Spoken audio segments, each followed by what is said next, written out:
What if I told you Jesus came to abolish religion? What if I told you voting Republican really wasn't his mission?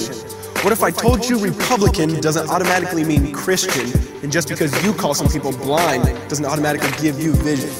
I mean, if religion is so great, why has it started so many wars? Why does it build huge churches or fails to feed the poor? Tell single moms God doesn't love them if they've ever had a divorce, but in the Old Testament, God actually calls religious people whores.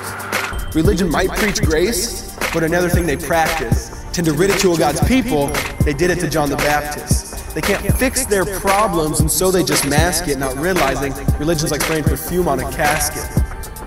See, the problem with religion is it never gets to the core.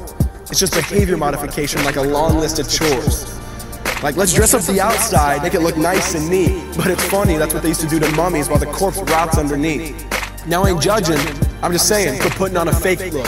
Because there's a problem if people only know that you're a Christian by your Facebook. I mean, in every other aspect of life, you know that logic's unworthy. It's like saying you play for the Lakers just because you bought a jersey. See, this was me too, but no one seemed to be on to me. Acting like a church kid while addicted to pornography.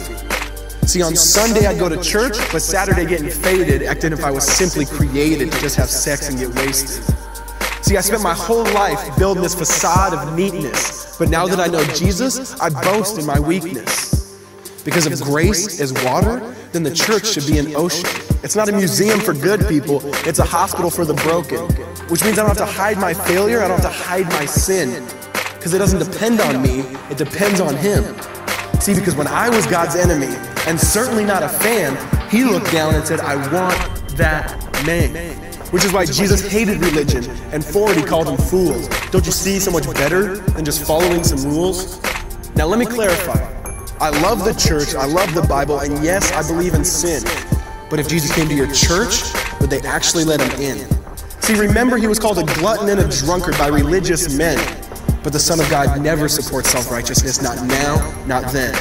Now back to the point, one thing is vital to mention.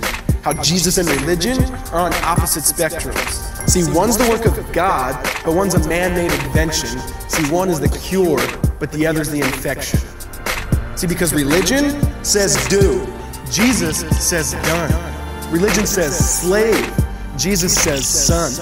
Religion puts you in bondage, while Jesus sets you free. Religion makes you blind, but Jesus makes you see. And that's why religion and Jesus are two different claims. Religion is man searching for God. Christianity is God searching for man. Which is why salvation is freely mine, and forgiveness is my own. Not based on my merits, but Jesus' obedience alone. Because He took the crown of thorns and the blood dripped down His face. He took what we all deserve. I guess that's why you call it grace. And while being murdered, He yelled, Father, forgive them. They know not what they do. Because when He was dangling on that cross, He was thinking of you. And He absorbed all your sin, and He buried it in the tomb, which is why I'm kneeling at the cross saying, come on, there's room. So for religion, no, I hate it. In fact, I literally resent it. Because when Jesus said, it is finished, I believe He meant it.